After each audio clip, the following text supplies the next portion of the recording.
Olá, começa agora mais um programa Em Pauta aqui na TV Fevale. A conversa hoje aqui no nosso programa é sobre direitos humanos e comunicação. Para falar sobre isso, recebemos a jornalista Lelei Teixeira e a professora Saraí Schmidt aqui da Fevale. Sejam muito bem-vindas. Obrigado pela presença aqui no Em Pauta de hoje. No nosso assunto hoje, como eu comentei, falar de comunicação e direitos humanos. O gancho para a gente falar sobre isso é um evento que acontece hoje, no dia da gravação do nosso programa aqui, que é uma aula aberta da comunicação e direitos humanos, afinal, quem é anormal? Vai ser realizada aqui na Fevale, no Prédio Azul, aqui no auditório do Prédio Azul. Eu queria, para iniciar a nossa conversa, então, falar um pouquinho, que vocês comentassem um pouco sobre o que vai ser essa conversa, essa aula aberta, e para depois a gente encaminhar outras questões aí a respeito, questões mais macro a respeito do nosso assunto. Bom, o evento de hoje eu acho que ele promete um belo diálogo. E como é que surgiu a proposta? A gente tem um projeto de extensão na Fevale que se chama Comunicação e Ação na Escola. Estamos no 2º ano do projeto e a proposta desse projeto é discutir justamente a questão do bullying nas escolas públicas de Novo Hamburgo. Então a gente tentar pensar, associar hoje todo esse movimento que tem de bullying cada vez mais exacerbado, não tem como não associar isso à questão dos direitos humanos e à questão da cultura da mídia. E ao mesmo tempo a gente faz um trabalho de relação da extensão, projeto de extensão Comunicação e Ação na Escola, com o ensino, a disciplina que é o ministro, que se chama Comunicação e Direitos Humanos. Então hoje vai ser uma aula aberta. Nós pensamos que esse debate é tão rico que não seria interessante a gente fazer a portas fechadas. Justamente a gente quer abrir a universidade, abrir a sala de aula para fazer essa discussão, por isso a vinda da Lelei para poder fazer esse debate hoje com os diferentes cursos, não só da comunicação. Certo, essa aula aberta vocês esperam que venham também, como a senhora falou agora, não só pessoas da comunicação, mas de outros cursos, também está aberto à comunidade, é isso? Sim, sim, com certeza. Porque com certeza a mídia ela subjetiva a todos nós, né? Não só os estudantes de comunicação. Então a ideia é tentar buscar essa relação de que forma hoje que a mídia está nos formando para a gente discutir hoje o cenário dos direitos humanos. Lelei, como é que recebeu esse convite aí? Olha, para mim foi muito interessante porque eu estou discutindo essa questão dos direitos humanos, mas de uma forma um pouco mais focada, que é ligada à deficiência, né? Aos vários tipos de deficiência e ao tipo de tratamento que essas pessoas que têm uma diferença recebem no cotidiano. Então, falar sobre comunicação e direitos humanos fecha inteiramente com o que eu estou fazendo, e eu acho que a comunicação e os direitos humanos são universos tão amplos e tão importantes de serem falados nessa época que a gente está vivendo no Brasil, que esse tema vem, assim, eu acho, para esse pessoal que está na comunicação, que vai, daqui a pouco, estar num veículo de comunicação. Eu acho que a mídia é formadora de opinião e acho que a mídia, às vezes, faz um papel, não vou dizer deplorável, não chega a ser isso, mas eu acho que a mídia, às vezes, ela reforça todo o preconceito ao olhar para uma pessoa que tem uma diferença e tratá-la a partir da ótica da superação e do sensacionalismo. Então, existe na mídia uma dificuldade de olhar para uma pessoa que tem uma deficiência ou que tem um comportamento diferente e tratar naturalmente. E tentar ver essa pessoa como uma pessoa que está no meio, como está a Saraí, como tu, eu aqui, e que às vezes a gente só tem uma diferença, que é o tamanho. Mas isso dificilmente a mídia consegue ver dessa forma. Então acho que esse debate é muito produtivo, especialmente para quem está na universidade e está voltada para um trabalho que vai ser ou em jornal, ou rádio, ou televisão, ou seja, a mídia eletrônica, que é um outro universo também, mas é um universo cruel também, num certo sentido. Então acho que é uma reflexão fundamental nesse momento. Professora Saraí, quando esse assunto é abordado em sala de aula, quando o aluno chega, as primeiras aulas da cadeira, digamos assim, ele tem noção de coisas básicas sobre direitos humanos na maioria das vezes, antes de chegar na questão da comunicação em si, né, comunicação de direitos humanos, mas já chega com algum conhecimento prévio e tal, porque hoje em dia se fala muito em direitos humanos, mas parece que, principalmente em redes sociais, né, a gente começa a ver os famosos debates em redes sociais, e se parece que não se tem uma ideia do que é exatamente direitos humanos. As pessoas falam, direitos humanos, e aí tem sempre aquela visão muito preconceituosa de que, direitos humanos, quando se fala, por exemplo, em presos, direitos humanos para bandido, não sei o quê, e aí não se tem uma ideia do que é direitos humanos mesmo, não se vai ler a respeito, enfim. O aluno chega com algum conhecimento ou também chega um pouco cru nesse sentido? Eu acho que ele chega de uma forma muito assim, como a mídia vai nos ensinando muitas lições durante muito tempo, é que tu colocaste, ainda associa direitos humanos à questão que é dar privilégio para bandido. Ainda tem essa leitura muito comum, assim. Mas me parece assim que não é só o nosso aluno. Eu acho que a comunidade, a sociedade em geral, ela não é sensibilizada pela mídia. A gente tem uma pauta muito hegemônica que não nos faz pensar sobre isso. Assim. E quando a gente, como a Lelê conversou antes, de pensar direitos humanos, além daqueles 30 artigos, de pensar a questão de direitos humanos como no dia a dia, assim, a questão do preconceito que existe, as piadas que eu acho que não são mais aceitas hoje, assim, em relação diferentes, assim, por isso esse nome que a gente pensou hoje, o que é o tema hoje? Afinal, quem é anormal ou normal? Eu acho que por aí é uma coisa muito chave, assim, e eu trabalho não só a questão de direitos humanos pontual, mas se faz uma relação na disciplina e no curso como um todo, de pensar também a cultura do sucesso. A cultura do sucesso, que eu tenho que ser melhor, eu tenho que ser um vencedor, que para mim ser um vencedor, outro tem que ser um perdedor.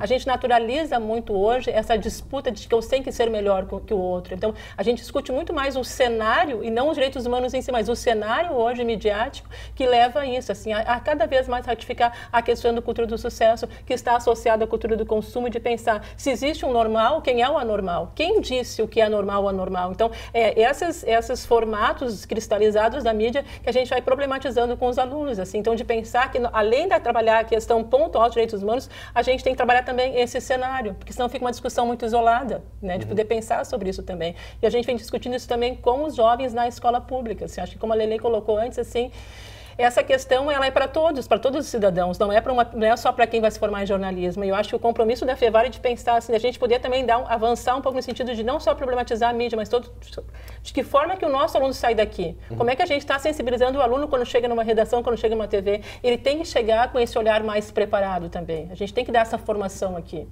Que não saia daqui simplesmente com conhecimento técnico, né? Mas também com essa formação e que ele um não sai mais... ingênuo, né? Você vai sair muito ingênuo, realmente, né? E vai sem perceber, simplesmente continuar multiplicando sempre essa mesma lógica. Então, tentar problematizar com eles, assim. E eu acho que a gente tem feito exercícios bem interessantes, trabalhos práticos que a gente tem feito também, assim, ó.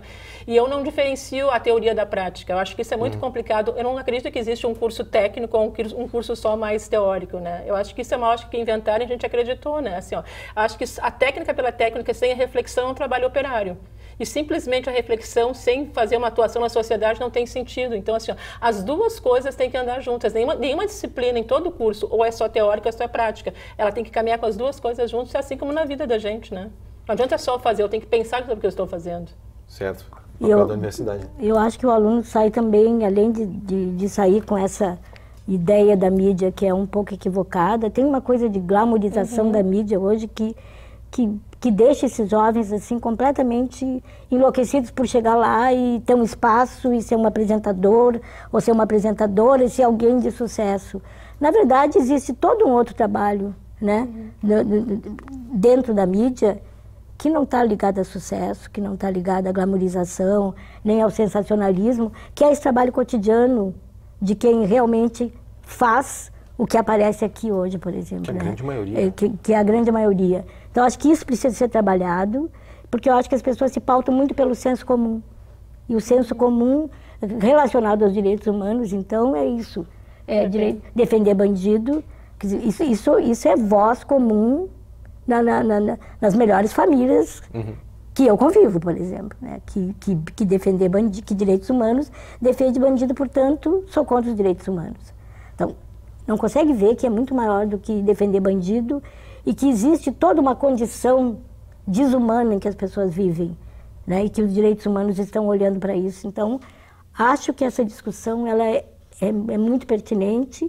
E em relação às pessoas com deficiência, existe uma crueldade muito grande, assim, porque essas pessoas elas são ridicularizadas, elas não são levadas a sério. Eu convivo com um grupo de mulheres chamado Inclusivas, que são mulheres com deficiência. Além de elas serem mulheres que lutam pelos direitos das mulheres e tal, contra a violência, contra a mulher, elas também trabalham na questão da deficiência. Então, são mulheres cegas, mulheres que andam de cadeira de roda, que têm problemas auditivos e outros problemas, assim. Quando eu cheguei, e a primeira reunião que eu fui com elas, eu me surpreendi, porque tem um universo de preconceito que eu desconhecia. Eu estava muito preocupada com o nanismo. Quando eu cheguei lá, eu digo, bom, tem nanismo e tem tudo isso que se descortinou na minha frente, assim, que eu fiquei olhando para elas. Eu disse, gurias, eu nem sei o que é que eu vou dizer. E eu fui falar sobre a questão da deficiência. E aí cada uma começou a contar a sua história. Por exemplo, a menina que é cega, uma menina muito bonita, e ela disse que ela era assediada cotidianamente na rua. E a pessoa encostava nela e dizia, ah, tu não está me vendo, mas tu é linda, eu posso te levar para qualquer lugar e tu não vai me ver. Aí ela disse, como é que eu ia me defender? Eu não estava vendo, estava aquela voz me acompanhando na rua. Aí a menina que anda de cadeira de rodas contou mais uma história parecida. Bom, uma infinidade de abuso, de situações bullying, diferentes, né? Em situações absurdamente diferentes, assim. E aí eu me dei conta que o problema é muito maior do que eu pensava. Né? Ele tem uma outra dimensão que que eu, pelo menos, não desconhecia completamente. Vocês consideram que esse desconhecimento, por exemplo, como o caso que tu está relatando aqui, ele tem a ver com esses casos não terem visibilidade, por exemplo, na mídia? Tem a ver com isso? Tem a ver com não se ver esse tipo de situação? Eu acho que a mídia vê o deficiente pelo viés da superação e do sensacionalismo. Só. O que eu acho que a mídia tinha que fazer é olhar o deficiente no cotidiano como uma pessoa, como qualquer outra, que trabalha, que tem que dar conta da vida, que tem compromisso, que é casado, solteiro, viúvo, não interessa, tem filhos, não tem filhos, mas é um ser humano que trabalha e que está no mundo. Claro, é um ser humano que tem algo a mais, que é um problema físico ou psíquico, ou sei lá. Mas, antes de tudo, tem uma pessoa que tem que dar conta da sua vida. Que tem uma vida, né? No cotidiano. Ponto, né? E eu acho que esse olhar falta. Porque se não tem uma pessoa que eu não vou lembrar o nome agora, que é uma militante da questão da deficiência, que diz, se não tem superação, não tem notícia. E eu acho que isso é muito concreto, assim, se não tem superação, não tem notícia. Professora, isso em parte, talvez toda parte, né, seja uma boa parcela de culpa do que a gente aprende, até mesmo na nossa formação, por exemplo, de jornalista, né? Me formei em jornalismo e tal. E aí a gente aprende lá os critérios de noticiabilidade. E aí tu quer contar uma história, né? E aí tu aprende lá que, né, tem personagens interessantes. E aí tu começa a tratar a pessoa que tem uma vida, né? Como a Lelê comentou agora, como personagem. E aí tu começa a procurar, né, particularidades na vida dessa pessoa. E aí é uma linha tênue, né? Entre tu colocar isso como espetáculo e colocar isso como uma história. Sim. Isso tem um pouco também da nossa formação, às vezes, até nós trabalhando na mídia, né, por exemplo.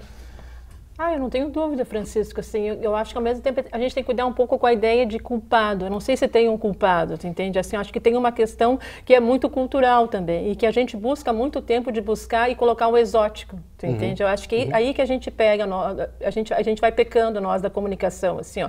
Eu acho que o que se nega também é o direito à representação, entende? As pessoas não aparecem, as pessoas com deficiência não aparecem em propagandas, não aparecem na notícia. Então, por exemplo, a Lelê é uma mulher inteligente, uma intelectual, uma jornalista. E que é anã.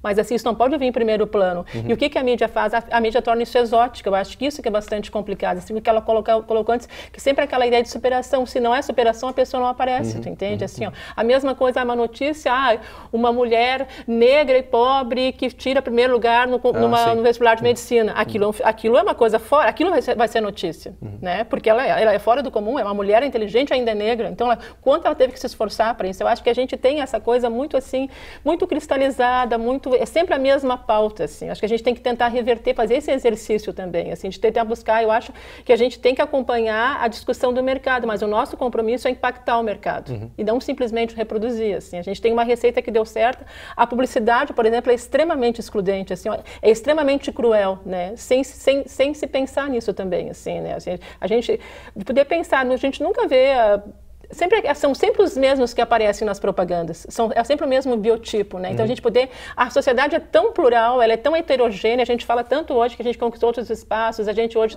diz coisas que não se dizia antigamente, mas ao mesmo tempo, com a comunicação, eu tenho a impressão que ela não consegue acompanhar a evolução da sociedade, que ela chega sempre um pouco depois, porque ela não é plural. A publicidade não é plural, a pauta não é plural, ela é sempre a mesma há muito tempo. Então, a gente pudesse fazer essa discussão, ampliar um pouco esse debate. A impressão que os formatos evoluem, mas o conteúdo não.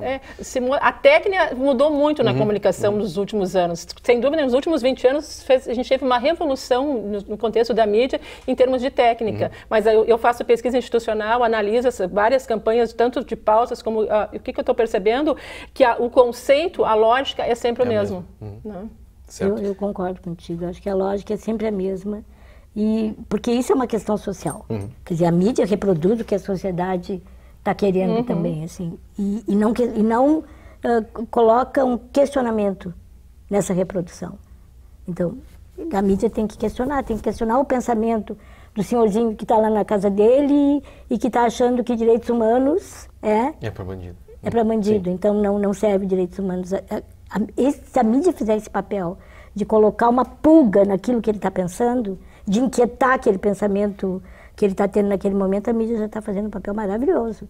Se coloca uma pessoa com deficiência para falar de uma questão de trabalho, né? Tá, sou jornalista, vou falar sobre a minha experiência como jornalista, sei lá. Mas vai vir em primeiro lugar o nanismo. E a palavra jornalista, no meu caso, ela é mágica. Se eu chego em algum lugar e as pessoas estão me olhando envezado e estão assim curiosas e não sabem o que fazer comigo, se eu digo que eu sou jornalista, abrem-se as portas. Sim. Porque assim, tem ali uma incredulidade. Sim. Como é que essa pessoa é jornalista? Como é que ela chegou lá? Ela se formou na faculdade. Né? Então não existe esse pensamento, porque ninguém está acostumado. Porque a sociedade, ela coloca o deficiente num determinado lugar, a partir de um padrão de normalidade, e tu te vira nesse lugar. Aqui não é o teu lugar. Que é um espaço Se tu chegar pequeno, aqui, né? Tu vai chegar via superação. Certo. Vou interromper rapidamente a nossa conversa para chamar o nosso intervalo. A gente volta em seguida, continua conversando sobre comunicação e direitos humanos aqui no nosso Em Pauta de hoje. Já voltamos.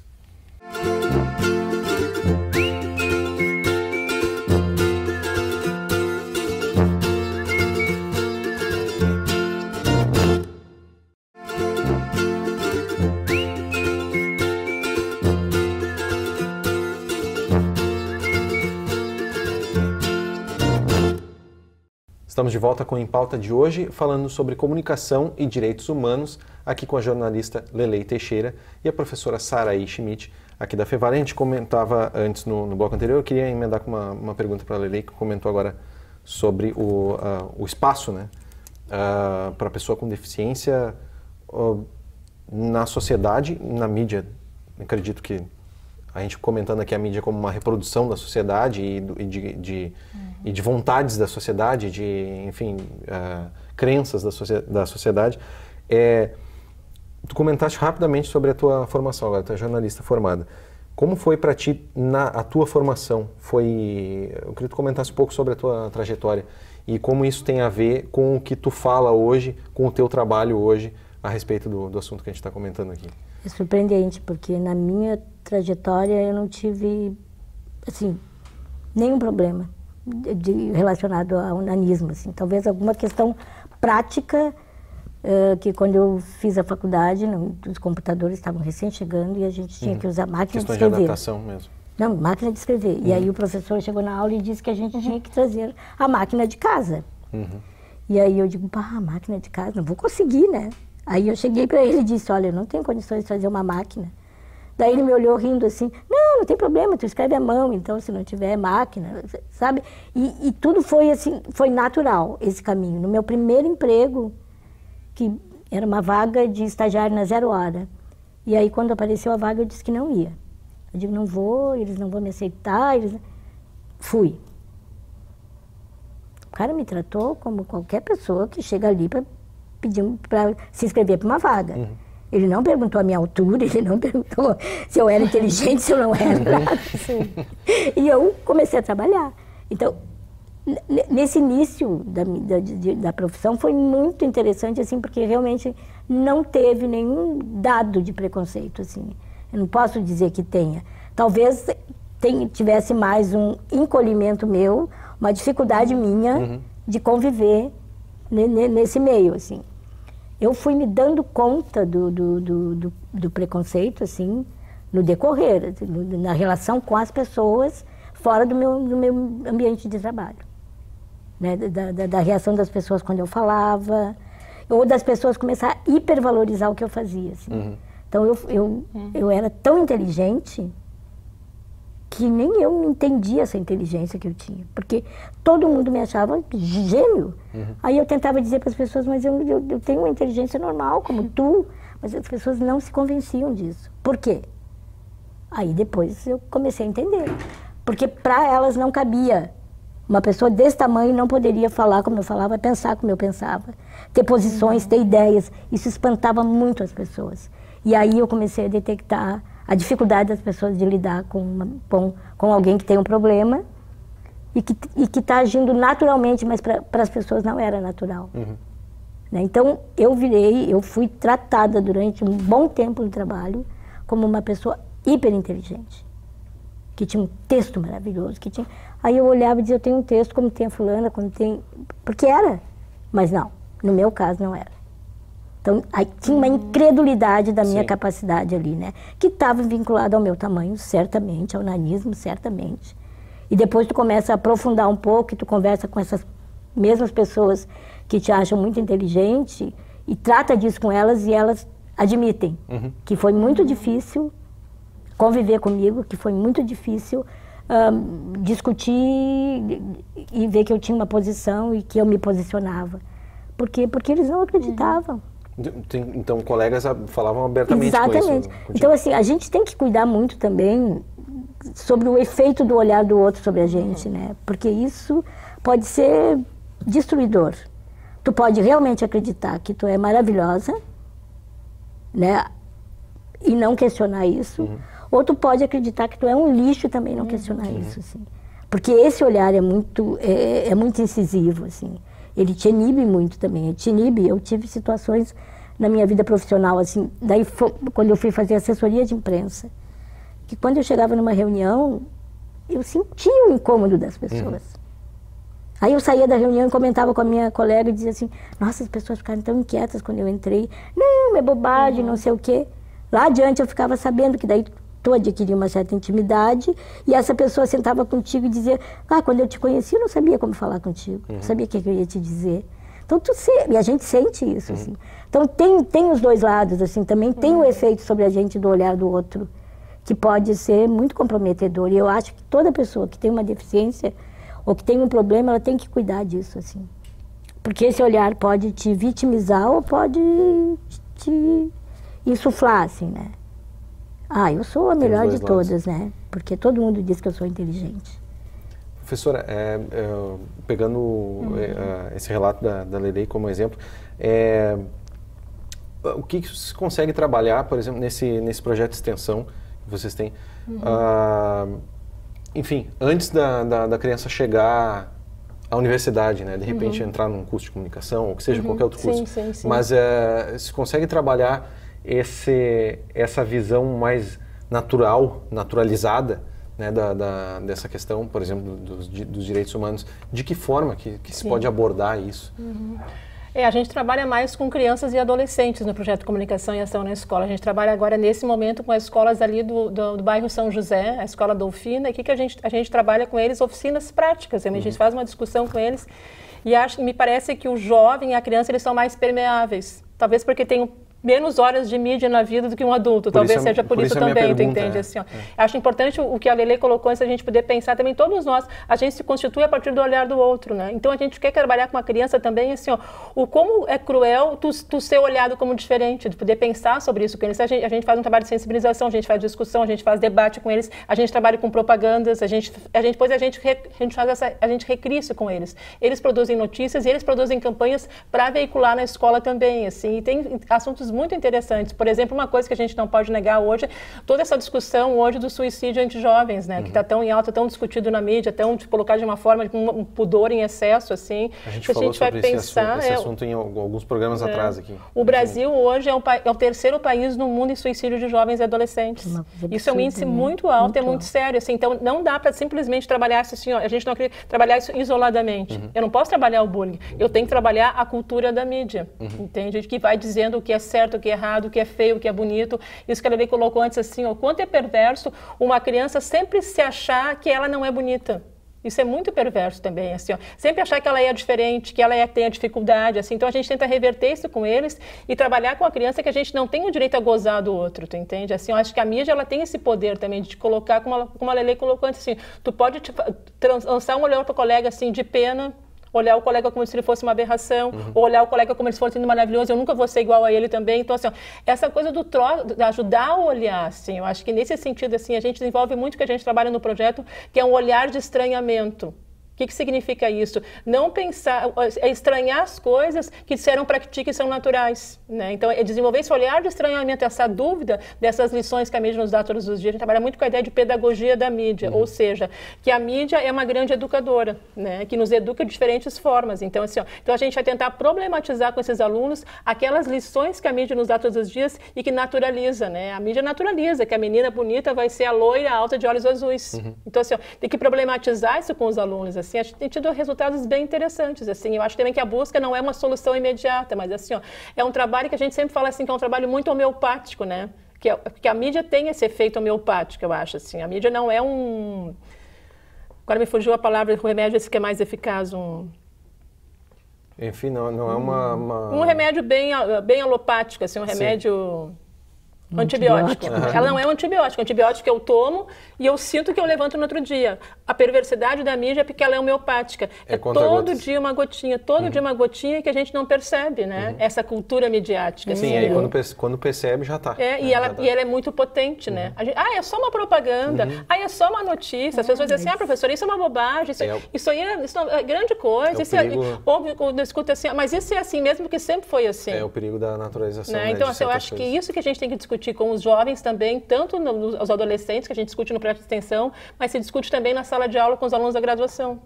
Bacana. E eu acho que a criança e os jovens, eles precisam de respostas. Sim. E que tu desmancha a fantasia que eles criam diante do inusitado. Né? Porque se tu não fala sobre isso, aquilo vai ficar sendo inusitado pro resto da vida. Se naturaliza. Eu vejo muito assim, por exemplo, quando uma criança se aproxima de mim, assim, e os pais ficam inquietos, e puxam a criança, eu sempre digo, não, deixa ela chegar, deixa ela conversar. E aí tu vai conversando, em 5 minutos a criança está conversando contigo naturalmente. Ela perde toda aquela... Porque primeiro ou te diz alguma coisa desagradável, né? Eu já ouvi assim, criança chegar para mim e dizer, ai, tu é muito feia. Aí eu digo, tu acha mesmo? Vamos conversar um pouquinho. Tu vai conversando, quando tu vê a criança tá ali, ótima, te perguntando por quê. Tu tem a mão pequena por quê? E tu vai respondendo. Sim. Tem que responder. A criança está buscando uma resposta. Eu acho que o silêncio ou o afastamento, assim, não vamos falar sobre esse assunto, tu vai incomodar, só reforça o preconceito. Reforça muito. E o adulto tem capacidade de diluir isso, assim, né? No meu caso, por exemplo, eu tenho capacidade de chegar na criança e diluir o medo que ela tem de mim, ou o espanto que ela tem quando me vê. Se eu me negar a fazer isso, eu estou reforçando tudo aquilo que na criança não é legal, que para ela vai ser ruim, porque ela vai ter preconceito, porque ela vai ter medo. Então, eu acho que o papel da mídia seria também diluir isso, assim, né? Os programas de auditório de TV que são... eu acho que tem alguns que são péssimos, assim. Eu acho que eles reforçam muito o exótico, o inusitado, né? Eu fui num congresso de anões o ano passado e a grande queixa dos anões que estavam no congresso eram os programas de auditório que ridicularizam um anão. Né? É um absurdo. É um absurdo. Talvez seja uma das Não existe um contraponto ali. Né? Assim como ridicularizam outras pessoas e tal, mas o anão é muito visível, porque o anão ele pode ser pego no colo e jogado, tem brincadeiras que usam anões, né? Então, eu acho que a mídia, ao colocar isso no ar, ela está assinando embaixo do preconceito e do tratamento que essa criatura deve ter.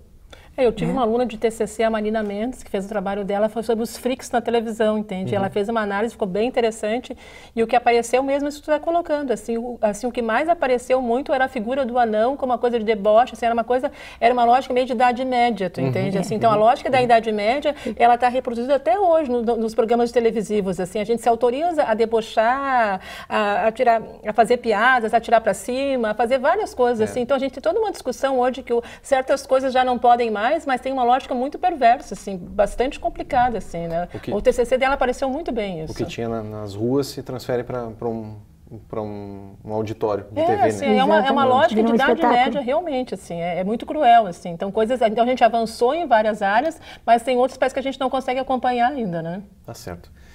Obrigado pela presença de vocês. Infelizmente, nosso tempo terminou. A gente teria muito mais tempo para discutir aqui. E a conversa fluiu, né?